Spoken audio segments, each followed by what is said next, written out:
It's time for another fantastic portfolio update.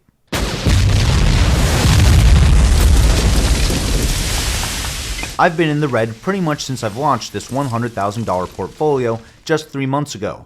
Right when I think my favorite growth stocks can't go any lower, new news comes out about inflation, job numbers, new pandemic variants, Fed tapering, interest rates, and so on. If your portfolio looks anything like mine, don't panic. Remember that you don't lose a single penny until you actually sell something. On the flip side, as my favorite stocks continue to nosedive by double digits each week, it's getting harder and harder for me not to buy the dip. I'm not a financial advisor, and nothing I say here is financial advice. But in my opinion, the best things we can be doing right now is keeping our watch lists organized so we can look for solid buying opportunities on our favorite stocks at bargain basement prices. So in this episode, I'm going to show you exactly how I do that and how you can too. After all, this is the channel that invests in you. I'll also show you what I've been buying since my last portfolio update and how my portfolio has been performing compared to ARKK, ARK Invest's flagship innovation fund. Your time is valuable, so if you're just here to see what's in my portfolio, I'll show you that right up front. I'm not here to hold you hostage. Let's start with the performance of my portfolio first, since it's the first time I get to show it. The S&P 500 is up by a massive, whopping 1.5% over the last 6 weeks. Over that same time period, though, ARKK is down by almost 25%. I'm not even mad. That's amazing. What that tells me is that Cathie Wood is actually doing a great job managing a fund that doesn't move with the rest of the market. For better or worse, it's not tied to an index at all because it doesn't hold stocks like Apple and Google and Facebook.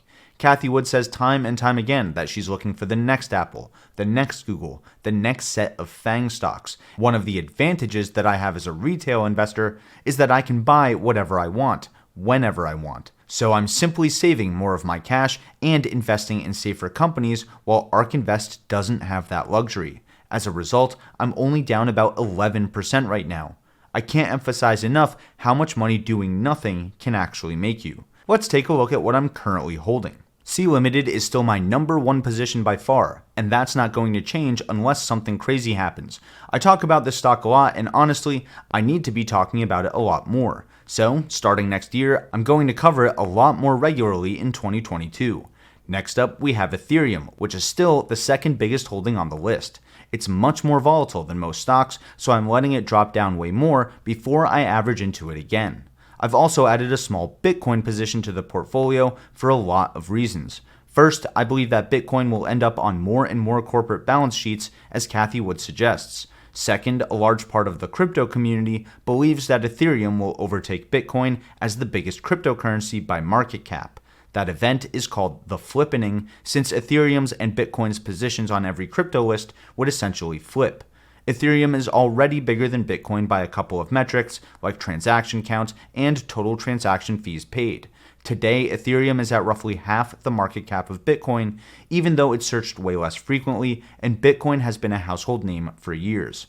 Most people agree that the flippening will happen and it's just a matter of time. And when most people agree on something, it's a good idea to at least consider the other side. In this case, the other side would mean that Bitcoin will forever be bigger than Ethereum. And if that's true, and I truly believe in the future of Ethereum, then I need to hold some Bitcoin since it will always be bigger. Hedges can be pretty funny like that. The third reason I'm holding Bitcoin is that it's a good way to further spread the volatility of this portfolio out between two different asset classes, stocks and cryptocurrencies. Together, Bitcoin and Ethereum make up about 11% of my portfolio right now, and my target is about 12%, 9% in Ethereum and 3% in Bitcoin. My third biggest holding has become TDOC. I've learned a ton about this stock and I've covered it a few times since it started crashing earlier this year. TDOC is ARK Invest's second biggest position overall, and it has a real shot at one day being Cathie Wood's single biggest holding, even above Tesla. It's not a stretch to say that TDOC could actually be ARK Invest's highest conviction position right now, since it's in 4 of their funds and ARK Invest owns about 6% of the company if you add up all of their shares. Just over a year ago, TDOC paid $18.5 billion to acquire Livongo. Today, Teladoc and Livongo combined are trading at just $15 billion in valuation, so over 20% lower than what Teladoc paid to acquire it. When you merged with Livongo, we remember from Glenn that there was not a lot of overlap, that there were two different, basically, let's call them client lists. How's the integration going? The integration's going great. We have two very similar cultures with a common mission, very little overlap in terms of clients, and very little overlap in terms of our product portfolio. It's incredibly complementary, and the teams are deep in the process of integration. We're seeing record growth in our mental health area, and 40% of the people who are coming to us for mental health care say that they wouldn't have otherwise gotten care. We're not just virtualizing people who already would have gotten care and changing them from in-person to virtual visits. We're really expanding access to care in this really important part of the healthcare system, mental health, which we know has a tremendous impact on physical health and the cost of care. So either the market thinks that this is the worst acquisition in history, or Teladoc plus Livongo are just fundamentally mispriced. Here's why I think they're mispriced. If Teladoc liquidated every tangible asset they have right now and then paid off all of their liabilities, the extra money they would have left over is what's called their book value. Usually, the market cap of a tech company is way more than its book value because that company also has intangible assets like patents, trademarks, proprietary technologies, and data, and so on. Teladoc definitely has a ton of important intangible assets, which ARK Invest talks about all the time. Back in February, Cathie was saying that, keep some powder dry. And now we're saying innovation is on sale. When you're in the equity markets, this is an asset class where you have to focus on the medium-term time horizon. If you're putting money into equities, it should not be money that you're trying to extract out in 3 or 6 months. And so that's why we do our valuation work over 5 years and why we see super meaningful appreciation opportunities in the intangible assets that we're purchasing on behalf of our clients. Teladoc's market cap is currently less than its book value, let alone its value when you add in all of these intangible assets.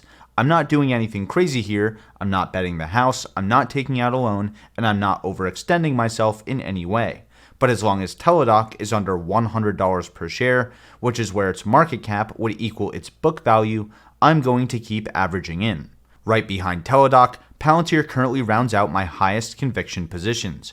If I thought the market was misunderstanding Teladoc, then I think it's straight up delusional on Palantir. Again, because so much of its value today is still intangible. I won't spend your valuable time rehashing my points on Palantir right now, but if you're interested in learning all about this unique artificial intelligence and data analytics company and all of the high-tech markets that they operate in, I've put all of my Palantir content in one convenient playlist for you.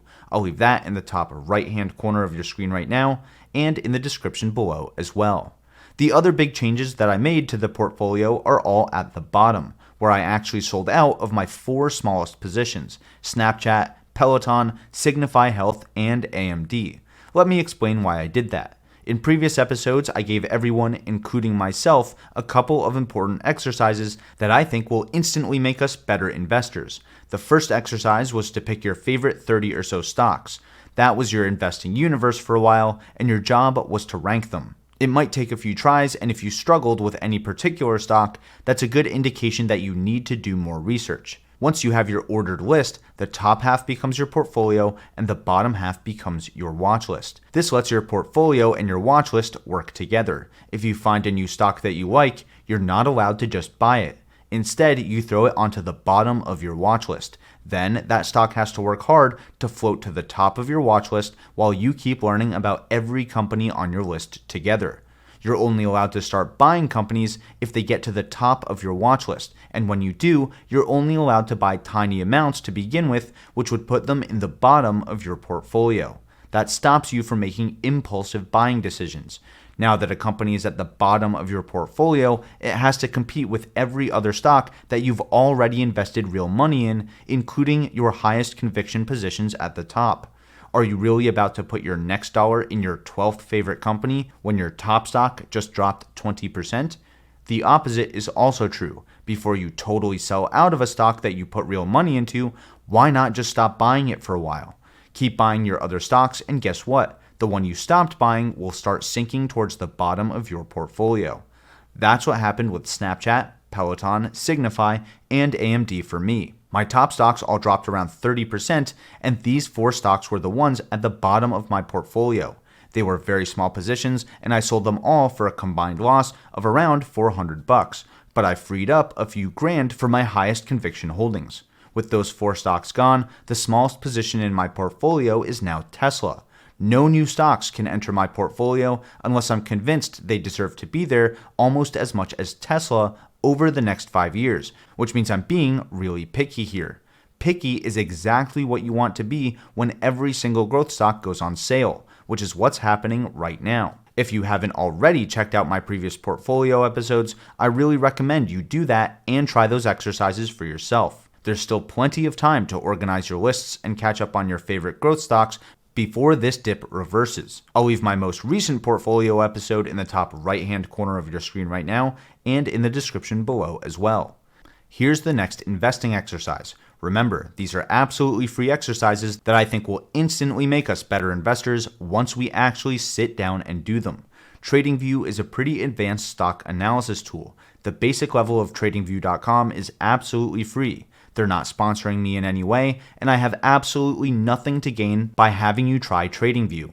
I just really like their website and their desktop app. Here's what my pro version of TradingView looks like. This is all the stuff that I care about seeing before I decide to buy a high-tech growth stock, and all of these indicators and lines and colors are tuned specifically for those kinds of stocks. There are a few financial metrics here, like the price to sales and price to book ratios, both of which I talk a lot about on this channel.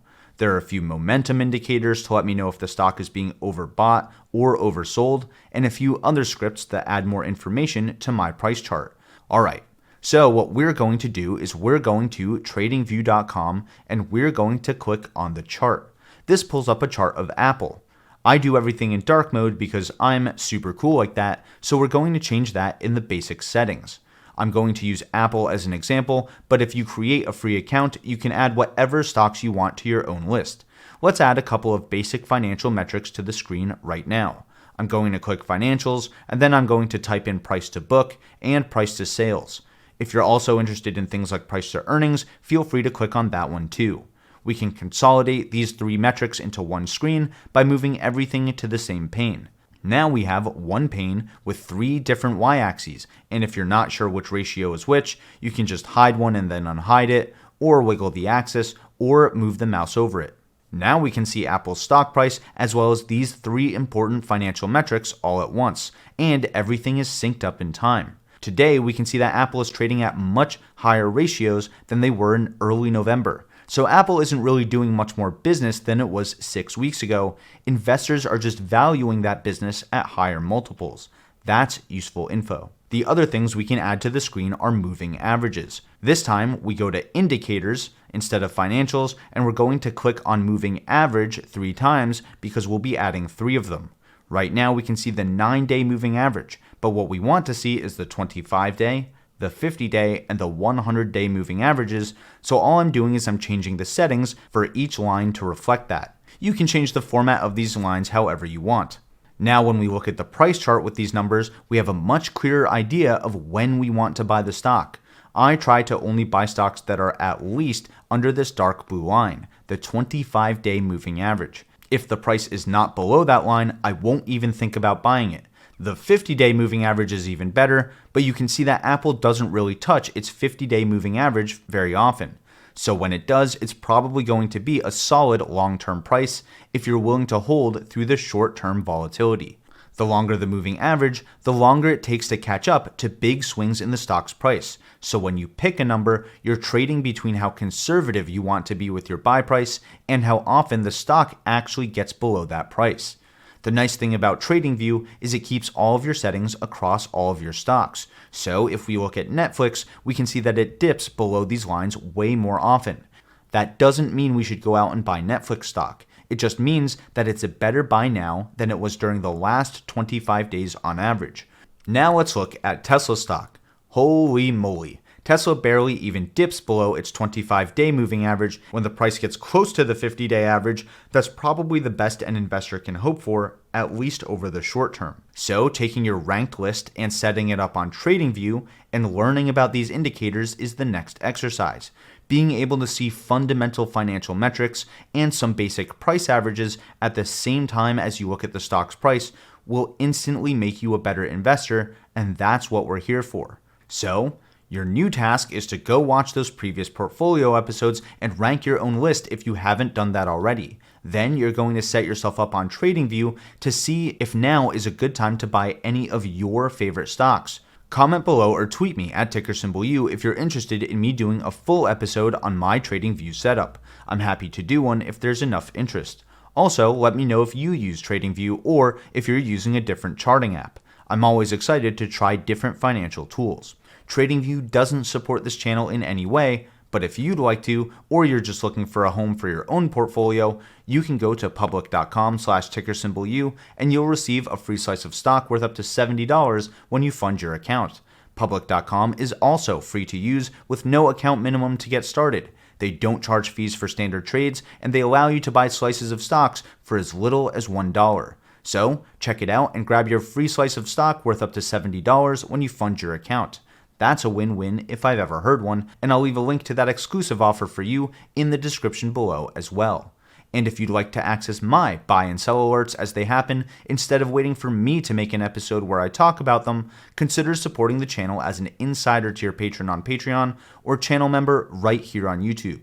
My supporters are getting a lot of extra content almost every day right now as growth stocks keep trending downwards. I make extra posts explaining why I add positions like Bitcoin, why I'm so bullish on C Limited, and why I'm still holding so much cash.